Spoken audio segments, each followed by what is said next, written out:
ध्यान देना, मैंने बच्चों एक ग्राफ प्लॉट किया, ठीक है। इस ग्राफ में बच्चों क्या लिया हमने, फ्रैक्शन ऑफ मॉलिक्यूल्स लिया, क्लियर है। और इस साइड क्या लिया बच्चों, पोटेंशियल एनर्जी ले लिया बच्चों।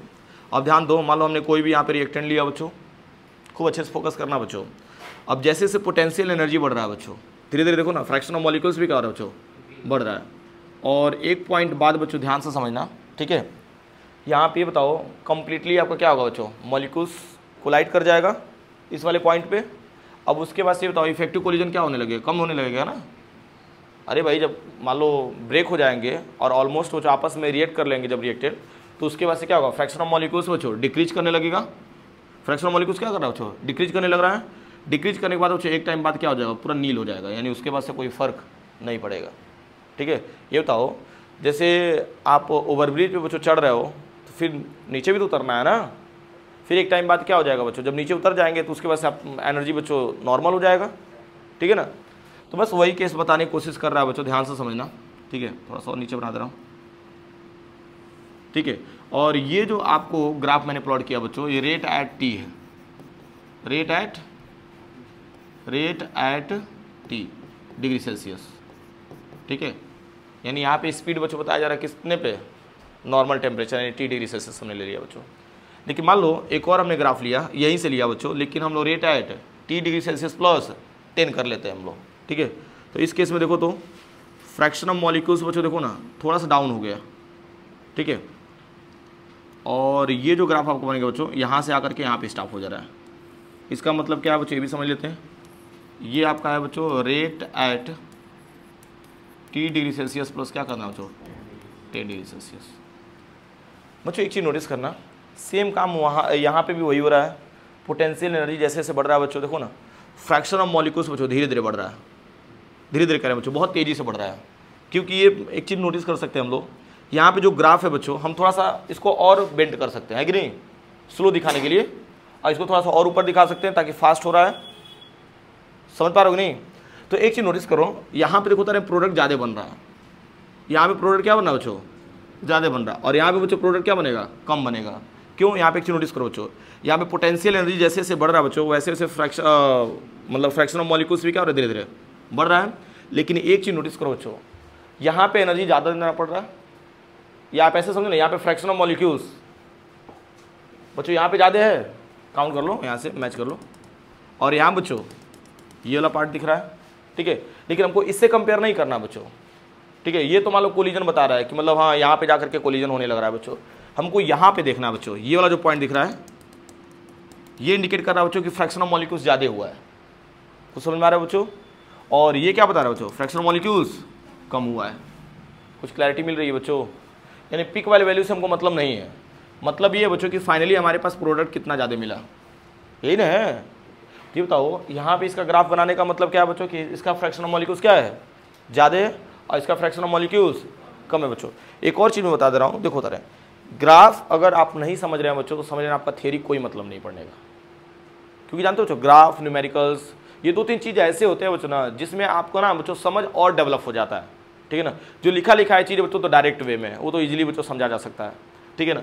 तो इस ग्राफ से बच्चों इतना समझ लीजिएगा आप लोग, ठीक है ना, कि अगर हम मान लो बच्चों रेट एट टी पे ले रहे हैं हम लोग, ठीक है, तो यहाँ पे जो फ्रैक्शन ऑफ मॉलिक्यूल्स है बच्चों इतना पे आ रहा है बच्चों, इतना पे आ रहा है, ऐसा समझो ना, इतना पे आ रहा है। लेकिन जैसे बच्चों हमने क्या किया, टेम्परेचर में बच्चों थोड़ा सा 10 डिग्री सेल्सियस और ऐड कर दिया, तो इसका फ्रैक्शन ऑफ मॉलिक्यूल्स बच्चों क्या दिखा रहा है कि बढ़ गया, ठीक है। अब यहाँ पे देखो तारे हैं जो मैंने एक्सप्लेन किया बच्चों, एक्सप्लेनेशन में समझो। मान लो हमने बताया था कि रेट होता है बच्चों, रेट क्या हो जाता है, डबल हो जाता है। कब, जब उसी कंपोनेंट बच्चों 10 डिग्री सेल्सियस हम लोग क्या करते हैं, ऐड कर देते हैं। तब इसके पीछे का लॉजिक मैं बताता हूँ बच्चों कि ऐसा क्यों हो रहा है, ठीक है, ध्यान से समझो। जैसे मान लो हमने 10 डिग्री सेल्सियस किसी भी बच्चों रिएक्टेंट मॉलिक्यूल्स को दिया, तो उसका जो नंबर ऑफ इफेक्टिव कोलिजन हुआ ना, नंबर ऑफ इफेक्टिव कोलिजन, इसका मतलब क्या है बच्चों, इफेक्टिव कोलिजन का मतलब होता है बच्चों जब आपस में रिएक्टेंट बच्चों रिएक्ट करते हैं, ठीक है ना, तभी तो बनाते हैं प्रोडक्ट। तो कोई ज़रूरी नहीं है बच्चों कि सारे रिएक्टेंट आपस में रिएक्ट करके प्रोडक्ट बना ही दें, समझ पा रहे हो कि नहीं। तो यहाँ पे इफेक्टिव कोलिजन का मीनिंग ये होता है बच्चों कि ऐसे रिएक्टेंट जो आपस में रिएक्ट करके जो प्रोडक्ट बना ही देते हैं उसको इफेक्टिव कोलिजन बोलते हैं बच्चों। तो जब टेम्परेचर हम लोग 10 डिग्री सेल्सियस ऐड करते हैं उसमें, तो जो नंबर ऑफ कोलिजन होता है बच्चों क्या होता है बच्चों, डबल हो जाता है या डबल से भी ज़्यादा हो जाता है बच्चों, ठीक है ना। तो उस केस में हम लोग क्या मानते हैं बच्चों कि रेट भी हमारा क्या हो जाएगा, डबल हो जाएगा। क्योंकि जब नंबर ऑफ इफेक्टिव कोलिजन बच्चों बढ़ेगा तो नो डाउट उसी के भी यहाँ पे बच्चों रेट ऑफ रिएक्शन भी क्या होगा आपका डबल होगा। क्लियर हो रहा है कि नहीं बच्चों? तो ये वाला बच्चों हमने टर्म्स बच्चों यहाँ पे राइज करके आपको समझाया था। और ये आपको ग्राफ बनाना है बच्चों, तो ग्राफ अभी रुक के बना लेना, ठीक है। ग्राफ में बच्चों बहुत ज़्यादा कोई लॉजिक नहीं है, बस इतना समझ लीजिएगा कि रेट एट टी पे बच्चों फ्रैक्शन ऑफ मॉलिक्यूल्स बच्चों इतना है, ये पिंक कलर का लाइन जो दिख रहा है बच्चों, एंड 10 डिग्री सेल्सियस सेट कर दिया बच्चों, तो इसका फ्रैक्शन ऑफ मॉलिक्यूल्स क्या हो रहा है बच्चों, इंक्रीज कर जा रहा है, ठीक है ना। चलिए खैर आगे देखते हैं, इस एनसीईआरटी में भी दिया हुआ है, ठीक है। नेक्स्ट है बच्चों हमारे पास जो कि काफ़ी इंटरेस्टिंग भी है, आरएनएस इक्वेशन, ठीक है। और कोशिश करो बच्चों ना कि यहीं पे याद हो जाए सब कुछ, ठीक है। आरएनएस इक्वेशन एक बार देखने के बाद दोबारा पढ़ना ना पड़े। तो आरएनएस इक्वेशन क्या होता है बच्चों, ये भी देख लो। के इक्वल्स होता है A E to the power minus क्या होता है ई अपॉन आर टी। के इक्वल्स होता है बच्चों A E to the power minus E to the power क्या हो जाएगा minus E upon are T हो जाएगा। इसका मतलब क्या बच्चों समझते हैं हम लोग एक एक करके। देखो यहाँ पे जो ए दिख रहा है बच्चों, ए क्या होता है बच्चों, pre exponential constant, pre exponential constant. खूब ध्यान से समझो बच्चों, ये तो ये एक्सपोनेंट के बगल में है ना ए, इसीलिए इसको क्या बोला जा रहा है, प्री एक्सपोनेंशियल बोला जा रहा है। आगे समझ में, अरे प्री मतलब पहले हो जाएगा, ठीक है। या इसी को बच्चों बोल सकते हैं हम लोग, क्या बोलो, आरएनएस कांस्टेंट। क्या बोलते हैं बच्चों, आरएनएस कांस्टेंट। ये बता ई ए का मीनिंग क्या समझ रहे हो, बोलते जाओ यार अगर आ रहा है तो। एक्टिवेशन, जो आप सोच रहे हो वही होगा, ठीक है ना। ई ए का मतलब क्या हो जाएगा, आरएनएस, सॉरी ई ए का मतलब होता है एक्टिवेशन एनर्जी, एंड आर का मतलब होगा बच्चों यूनिवर्सल गैस कांस्टेंट, ओके बच्चों। एंड टी का मतलब क्या हो जाएगा, गिवन टेम्परेचर हो जाएगा बच्चों। एंड के का मतलब क्या हो जाएगा, बहुत अच्छे, रेट कांस्टेंट, ठीक है बच्चों। तो ये हमारे टर्म्स है बच्चों लाइन से, जिसको मैंने डिस्क्राइब कर दिया, ठीक है ना। अब एक काम करते हैं, थोड़ा सा और इसको सिंप्लीफाई करते हैं बच्चों, ठीक है ना। इसको मान लेना इक्वेशन फर्स्ट, यहाँ पे लिखना बच्चों taking log on both side, taking log on both side. जब लॉग लेंगे बच्चों तो लॉग नहीं लेते हैं, क्या लेते हैं हम लोग, एल लेते हैं। क्या लेते हैं हम लोग, एल लेते हैं बच्चों, ध्यान देना। तो यहाँ पे एल लेंगे, एल का मतलब होता है बच्चों नेचुरल लॉग, ठीक है ना। जिसको नहीं आ रहा बच्चों सुन लो, एल मतलब होता है नेचुरल लॉग, ठीक है। समझ बताओगे एल का वैल्यू क्या होता है, बोलो। सब चीज़ याद होनी चाहिए ना बच्चों, ये सब गलत करते हो तुम लोग। पर्दा लगा दोगे पीछे से, साइन कर रहा होगा। देखो एल का मतलब क्या होता है भाई, बताओगे, चलो कराना बताओ। देखो एल का मतलब याद रखना, एल का मतलब होता है लॉग ई, यहाँ मैं लिख रहा हूँ बच्चों। एल का मतलब होता है लॉग ई, और लॉग ई का मतलब होता है 2.303 लॉग 10 बेस। ये सब छोटी छोटी चीज़ें बच्चों याद रखो। और मैंने संडे को टेस्ट लिया था ना, तो उसमें एल से रिलेटेड बच्चों मैंने एक क्वेश्चन भी दिया था, बड़ा मस्त था, और बच्चे मोस्टली केस में उसको ख़राब किए थे। मालूम है क्या, ग्राफ वाला पहला ही क्वेश्चन था बच्चों, ठीक है ना। और उसमें एल करके था, तो बहुत सारे बच्चे जानते हो क्या कर रहे थे, के बाई 2.303 लगा रहे थे। आज जब क्यों, तो जब एल रहेगा तो उसमें 2.303 तो आएगा ही नहीं।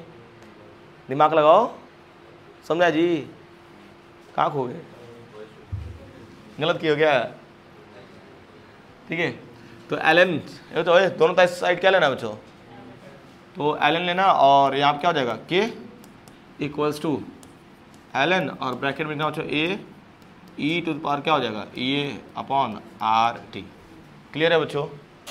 तो ये तो एल को हम लोग लॉग ई भी तो लिख सकते हैं ना, कोई प्रॉब्लम है, देख लेना बच्चों। और यहाँ पे के कर लेना, और ये बताओ लॉग एम प्लस एन के फॉर्म में कन्वर्ट हो जाएगा कि नहीं।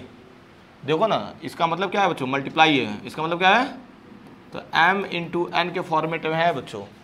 और हम लोग फॉर्मूला बच्चों बचपन से पढ़ते आ रहे हैं, लॉग एम मल्टीप्लाई एन का क्या होता है बच्चों, log M plus log N.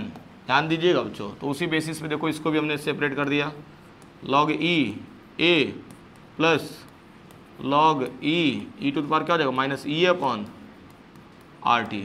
कोई प्रॉब्लम है क्या, बच्चों एक एक पॉइंट बहुत आसान है, बस ध्यान से देखते जाओ। तो ये बताओ, चलो लॉग ई बेस ई का वैल्यू जानते हो, यहाँ पे लिख दे रहा हूँ मैं। लॉग ई बेस ई का वैल्यू होता है 1, ठीक है बच्चों, मैथमेटिकल ऑपरेशन है, ठीक है ना, तो हो जाएगा।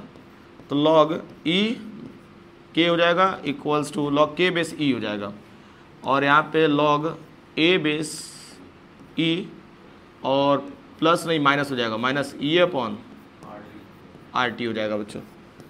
आपको एक और एक्सप्रेशन मिल गया बच्चों RNS इक्वेशन का, ठीक है बच्चों। अब देखो बता रहे हैं इसी चीज़ को ना बच्चों और भी हम लोग अच्छे से मॉडिफाई कर सकते हैं। मान लो टी का मतलब क्या समझ रहे हो बच्चों, यहाँ पे टेम्परेचर है। टी का मतलब क्या है बच्चों, टेम्परेचर है। और हम लोग बच्चों पहले से ही पढ़ करके आए हैं कि जब टेम्परेचर बढ़ाते हैं या घटाते हैं तो रेट कांस्टेंट पे असर पड़ता है। याद करिए, कैरेक्टरिस्टिक्स बच्चों मैंने बताया था, टेम्परेचर बढ़ाएंगे या घटाएंगे तो रेट कांस्टेंट पे असर पड़ेगा, ठीक है बच्चों। तो जब ऐसी बातें हैं तो नो डाउट बच्चों, व्हेन यहाँ पे लिखना व्हेन टेम्परेचर क्या ले लें T1, टेम्परेचर क्या कर लें T1, तो देन क्या हो जाएगा बच्चों, के क्या हो जाएगा केवल। अरे भाई टेम्परेचर चेंज करेंगे तो रेट कांस्टेंट भी चेंज होगा हमारा। तो इस बेसिस पे बच्चों इसको उठा करके इसमें पुट करो, तो लॉग ई बेस क्या हो जाएगा K1 और लॉग ई ए और माइनस हो जाएगा बच्चों, माइनस हो जाएगा ई ए अपन हो जाएगा बच्चों RT1 and this is the equation first. Any problem? मस्त है बच्चों, एकदम मजे से चलो।